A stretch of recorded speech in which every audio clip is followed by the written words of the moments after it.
وفيلمنا بيبدأ مع شابين وأعز أصحاب اسمهم شون ونيك، واللي بيكونوا منحرفين وبيحبوا يقضوا وقتهم دايما مع البنات، لحد ما في مرة لما بيكونوا مع بنتين في بيتهم بيدخل عليهم راجلين بعضلات واللي بيكونوا أبهات البنتين، وبيعرف الولدين إنهم يهربوا بالعربية وهم بيضحكوا وبيجري الراجلين وراهم لحد ما بيوصلوا لطريق مسدود، فبينزلوا من العربية وبينطوا من على سور البيت، وفجأة بيلاقوا نفسهم نطوا في حمام سباحة، ولما بيطلعوا منه بيلاقوا نفسهم في حفلة كلها بنات. وفي يوم في المدرسة بيكون في فرقة من المشجعات اسمهم النمور، واللي بيشجعوا فريق شون ونيك، وبيبقى الولدين مش مركزين في المباراة وعمالين يعكسوا البنات اللي بتتفرج عليهم، وبيقسموا البنات على بعض، وبيبقى المدرب متعصب وبيقول لهم يركزوا في الماتش. ولما بتتحرك المشجعات وبيعملوا حركاتهم الاستعراضية بيبان قد ايه مستواهم سيء لما بيقعوا وهم عاملين شكل هرم. وبينتهي الوقت المستقطع في المباراة وبيستكمل اللاعبين اللعب، وبيسجل شون هدف الفوز في النهاية. وفي يوم بعد انتهاء الحصة في المدرسة بتشكر بنت في المدرسة شون على انه ساعدها في حل الواجب، وبيدخل عليهم بنت تانية بيبقى نيك ناسي اسمها من كتر البنات اللي هو عارفهم، وبيساعدوا شون وبيقولوا اسم البنت عشان نيك ما يحرجش البنت وما يحرجش كمان نفسه قدامها، وبتسلم البنت على نيك وبتمشي على طول. ولما بيتكلم الولدين مع بعض بخصوص انهم عارفين بنات كتير وصعب انهم يحفظوا كل اساميهم، بيدخل عليهم المدير وهو متعصب كالعاده وبيفكرهم بمخيم كرة القدم اللي هيتمرنوا فيه واللي بيكون بعد اسبوعين. وبالليل بيكون الشباب في حفلة على البحيرة وبيفضل يتكلم زمايل شون ونيك في الفريق عن المخيم وقد ايه هم هيقضوا احلى وقت هناك وهم بيتمرنوا. وبيلعب نيك وشون جولف على البحيرة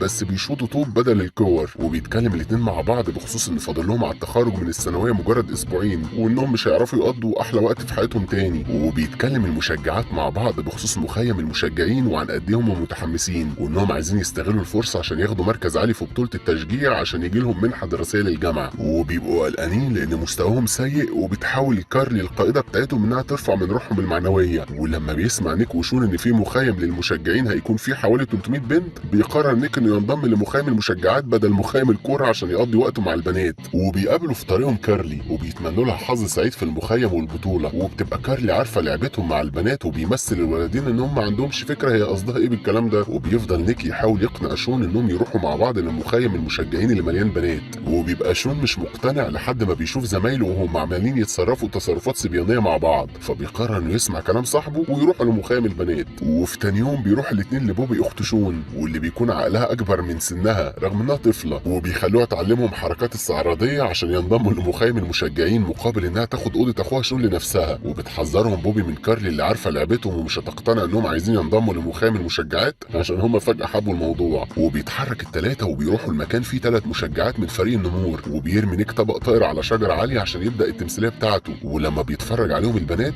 بيشيل الولدين بوبي وبيحدفوها عالي، وبتجيب الطبق الطاير وبيمسكها الولدين قبل ما تقع على الارض، فبتنبهر البنات لما بيعرفوا انهم شاطرين وعندهم حركات حلوه ممكن النمور يستغلهم في البطوله. وبتفضل بوبي تفخم وتمجد في الولدين عشان البنات تقتنع بيهم ويضمهم للفريق. وبيمثل الولدين انهم مش هاممهم المخيم وانهم مالهمش في التشجيع، وبيودعوا البنات وبيفضلوا يتشقلبوا وهم ماشيين وبيعملوا حركات استعراضيه. وبيتكلم ال3 بنات مع كارلي بخصوص اللي شافوه وبيحاولوا يقنعوها انها تضم الولدين للفريق عشان هم فريق كله بنات ومحتاجين اولاد اقوياء عشان يشيلوهم هم بيعملوا الحركات. وبالرغم من ان كارلي بتبقى معترضه وبتحط البنات قدام الامر الواقع عشان هي القائده، الا اللي البنات بيتكلموا مع المدربه واللي بتعجبها الفكره فورا اول ما بيقولوها. وبتبقى كارلي متضايقه وبتقولها المدربه انها ما تحكمش على الكتاب من عنوانه بخصوص الولدين، وبيهزر الولدين مع المدربه وبيقولوا لها ان سنها صغير على شكلها الكبير، فبتقع المدربه في الحيله بتاعتهم وبترحب بيهم في الفريق. وبيبقى بكده مفيش حاجه تاني غير ان نيك وشون يلاقوا اي حجه ويقولوا للمدرب انهم مش هيعرفوا ينضموا لمخيم الكوره. وبيعمل نيك مسرحيه على المدرب وبيمثل وبيقول انه لقيط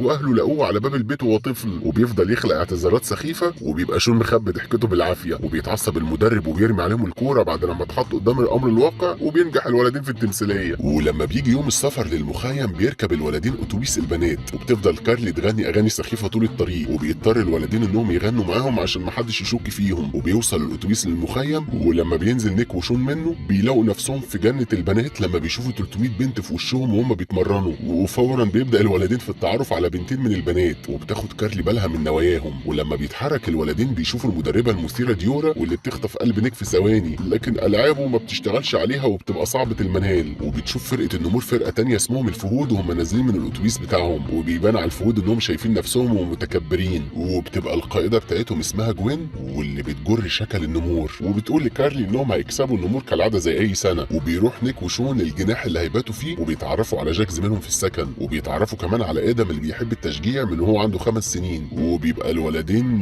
وحاسين انهم هيقضوا وقتهم مع جاك وادم اللي بيتصرفوا بطريقه غريبه، لحد ما بيشوفوا زميلهم داوني واللي بيتصرف بطريقه طبيعيه ولكنهم ما بيبقوش عارفين انه مثلي. وبيجي اول يوم تمرين للبنات وبيبقى الولدين قاعدين وسطهم وعمالين يقسموا مع بعض مين اللي هياخد مين، وبيفضلوا ينقوا اللي شعرها احمر والشقره وطويله. وفجاه بيظهر المدرب كيث وبيرحب بالبنات في المخيم وبيخليهم يهتفوا وبيقول لهم انهم لازم يكونوا مستعدين للبطوله اللي بعد 3 اسابيع. وبيتصدم نيك لما بيعرف ان المدربه ديورا تبقى مرات كيث، وبترفع واحده من البنات ايديها وبتسال المدرب لو هم هيتعلموا حركه استعراضيه خطيره اسمها النافور التروي. فبيتعصب كيث اول لما بيسمع اسم الحركه وبيقول انها محرمه وممنوعه، وكل ما بيسمع اسم الحركه بيتعصب وبيتجنن اكتر. وبالليل بيقعد الولدين قدام السويت بتاعهم وبيشاوروا لكل بنت بتعدي عليهم، وبيبقى معاهم كتاب فيه صور واسامي البنات اللي في المخيم، وعمالين يختاروا ما بين البنات وبينقوهم كانهم بينقوا خضار، لحد ما بتعدي كارلي قدامهم. وبيعرف شون انها نسيت تجيب معاها شبشب عشان تدخل بيه الحمام، فبيدي لها الشبشب بتاعه رغم انها بتعامله بطريقه جافه. وبيزعلوا نيك لما بياخد باله انه معجب بيها، وبيقولوا نيك انه ممنوع يكون مع بنت من مدرسته في المخيم اللي فيه بنات كتير من مختلف المدارس. وبيبدا اول يوم تمرين وبيفضل نيك يبص على المدربه ديورا وهو واقع في جمالها. وبتعدي الايام وكل يوم بيبقى الولدين مع بنتين غير اللي كانوا معاهم اليوم اللي فات، وبيعمل الولدين انشطه زي اليوجا رغم انهم ما بيحبوهاش بس عشان يمثلوا على البنات ويخلوهم يقعوا في حبهم. وفي يوم من ايام التمرين بيشوف فريق الفهود فريق النمور وهم بيتمرنوا، وبيبقوا قلقانين ان النمور يكسبوهم السنه دي. وبيبان على شون انه معجب بكارلي وبيفضل يحاول يقرب منها في التمرين ولكنها ما بتستجيبش الالعاب واللي بيلعبها عليها. وبيبقى الولدين زهقوا من الاكل النباتي الموجود دايما على البوفيه ونفسهم ياكلوا حاجه هم بيحبوها، لحد ما بتظهر بوبي وبيبقى معاها حلويات وشوكولاته وبتبيعهم لنيك وشون، وما بترضاش تاخد منهم فلوس قدام اللي في المخيم عشان ما تقعش في مشكله. ولما بتيجي تمشي بيسالها الولدين فين الحلويات، فبتخليهم يشوفوا اللي في جيوبهم، وبيطلع انها عرفت تحط الحلويات في جيوبهم من غير ما يحسوا. ولما بيستمتع الاتنين بالحلويات وهم بره الكافيتيريا بيشوف نيك ديورا وبيروح لها بسرعه وبيحاول يكسب قلبها، ولكنها كالعاده بتبعده عنها وبتقول له انها كبيره عليه وانه يلعب اللعب على واحده في سنه. وبيكون نيك متضايق عشان ديورا هي الوحيده اللي مش عايزه تستجيب لالعابه اللي بيلعبها على البنات.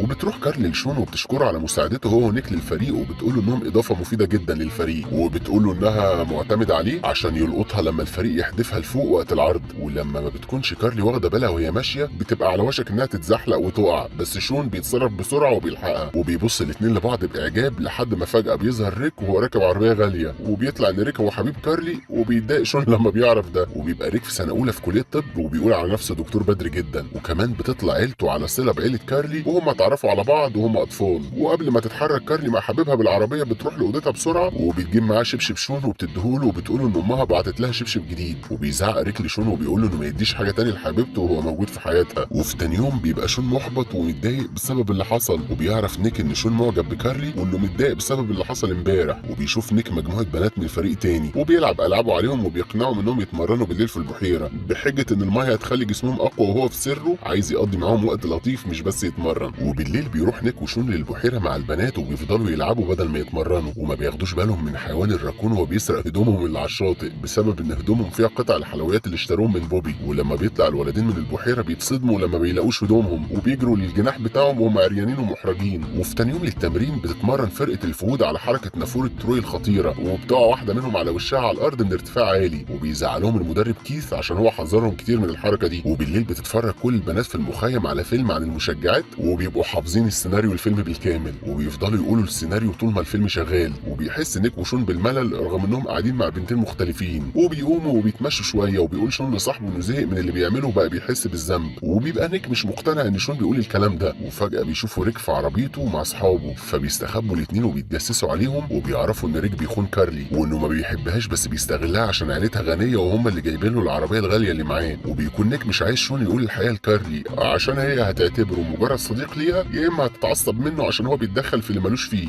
بس شون اول ما بيشوف كارلي بيروح لها جري وبيقول لها انه عايز يقول لها على حاجه مهمه، ولكنه لما بيجي يتكلم معاها بيقطعهم ريك، وبيفضل شون يلمح بالكلام لريك انه عارف الحقيقه، فبيقلق ريك وبيمشي مع حبيبته. ولما بيكون ريك في العربيه مع اصحابه بيقول لهم ان حبيبته بقت بتقضي وقتها مع نيك وشون وانه عايز يعمل حاجه بخصوص الموضوع ده عشان بيضايقه. وفي يوم لما بيتمرن نيك وشون بيلاحظ شون انه محتاج يتمرن اكتر على حركاته، ولما ديورا بتطلب منهم ان حد يتطوع ويملى ميه في الكولمان بيتطوع شون وكارلي وبيتحركوا مع بعض. وبيستغل نيك الفرصه عشان يكسب قلب ديورا، ولكنها بتعامله كانه طفل وبتمشي بعد لما بتحرجه. وبيتكلم شون مع كارلي في الطريق وبيعرف اكتر عنها، وبيهزر الاتنين مع بعض وبيرشوا على بعض ميه وبيجروا ورا بعض. وفي يوم لما بيصحى نيك من النوم بيلاقي شون لابس ومستعد عشان يقابل كارلي وبيتمرنوا على الحركات مع بعض، بس شون بيتفاجئ لما بيعرف ان نيك قرر انهم يمشوا من المخيم ويقضوا الاجازه في بيت صاحبهم موكي، عشان نيك زهق من المخيم والبنات اللي فيه وقرر انه يعمل حاجه تانية بعد لما اخد كفايته. وبيبقى نيك حاجز تذكرتين للرجوع ليه ولشون، بس شون بيقرر انه يفضل في المخيم عشان ما يتخلاش عن الفريق ويخليهم يخسروا البطوله، فبيشيل نيك شنطته وبيمشي لوحده وبيسيب صاحبه لوحده. وبعد لحظات بيرجع نيك تاني لشون بعد لما ضميره أنبه، وبيقرر نيك انه ما يتخلاش عن صاحبه وعن الفريق، وبيكون شون ممتن ليه جدا على ده. ولما بيتمرن جاك مع فريقه وبيشوفوا ريك واصحابه وبيعرفوا منه انه في نفس الجناح اللي نيك وشون مقيمين فيه، وبتيجي لريك خطه شريره، وفي وقت تمرين فريق النمور بتقع واحده منهم على الارض وبتبدا روح الفريق تقل مع الوقت،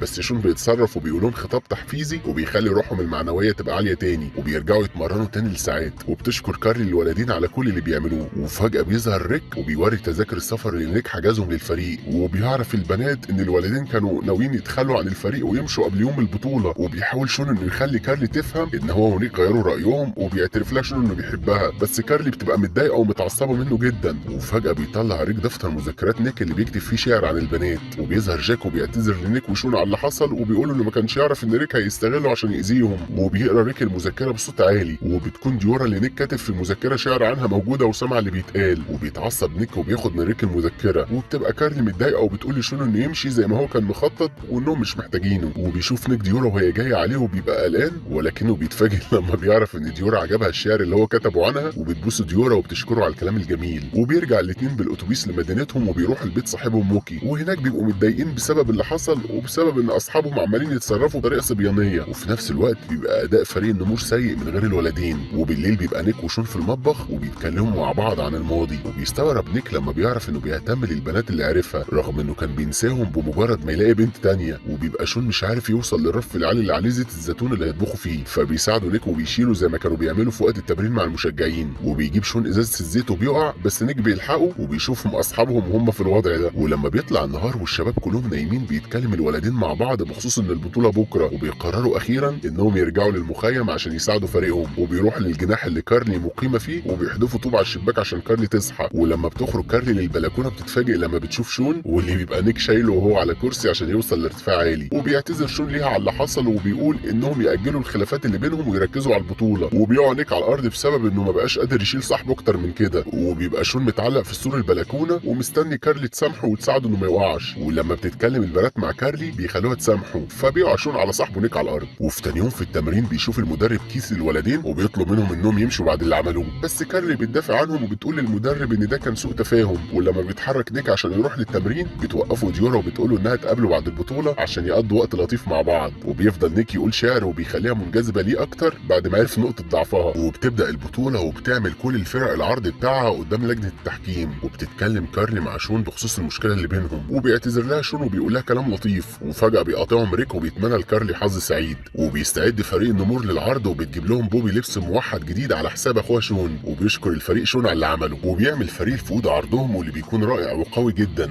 وبيخلي فريق النمور خايفين انهم يخسروا. وبعد العرض بيتكلموا فريق الفهود مع النمور بطريقه وقحه وبيمشوا. وبيجي الدور على فريق النمور وبيتفاجئ نيك لما بيعرف ان البطوله بتتذاع على التلفزيون، فبيقول له نيك ان محدش بيهتم انه يتفرج على بطوله زي دي وبيقولوا ما يقلقش، ولكنهم ما بيبقوش عارفين ان كل اصحابهم وعائلاتهم بيتفرجوا على البطوله. وبيتصدم اصحابهم لما بيعرفوا انهم في اخر الزمن بقوا مشجعين. وكمان بيتعصب مدرب كره القدم لما بيعرف ان نيك كذب عليه عشان ينضم للمخيم. وبيعمل فريق النمور العرض ولكنه ما بيكونش احسن حاجه، لحد ما بيقرروا فجاه انهم يعملوا حركه نافوره التروي الخطيره وسط العرض. وبيبدا الفريق في عمل التشكيله للحركه الخطيره، وبيكون كل المشاهدين على اعصابهم من الخوف، وبينجح الفريق في اداء الحركه بسلام. بس شون بيتشقلب وبيقع في الميه وبيفقد الوعي، وبيقلق الكل عليه وبيجروا عليه، ولكنه بيقوم تاني وبيهتف باسم النمور وبيفقد الوعي تاني. وبيفوق شون وبيشوف كارلي وهي خايفه عليه، وبتقول انهم كسبوا في المركز ال19 وانها فرحانه عشان كانوا دايما بيبقوا في المركز ال30 قبل كده. وبتقول انهم لو كانوا عملوا حركه نافوره روي كان زمانهم في المرتبه الثالثه على الاقل. وبيشوفهم ريك وهم مع بعض وبيبقى متضايق، وبتسيبه كارلي وبترتبط بشون، فبيتعصب ريك اكتر وبيجي يضرب شون، بس الضربه بتيجي في نيك وبيقع على الارض. وبيضرب داوني ريك في وشه وبيتكمل زميلتهم عليه وبتضربه هو على الارض. وبياخد شون مفتاح عربيه ريك وبيرميها بعيد. وبتظهر جوين مع فريق الفهود وبيتكلموا مع النمور بوقاحه، بس بيطلعوا جبنه لما بيشوفوا ان النمور هيضربوهم، وبيطلع ان الفهود كلامنجيه، وبيخاف الفهود وبيجروا بسرعه قبل ما يحصل لهم حاجه. وبيشيل شون وكارلي نيك اللي بيعرج على رجليه وبيستعدوا للرجوع لمدينتهم.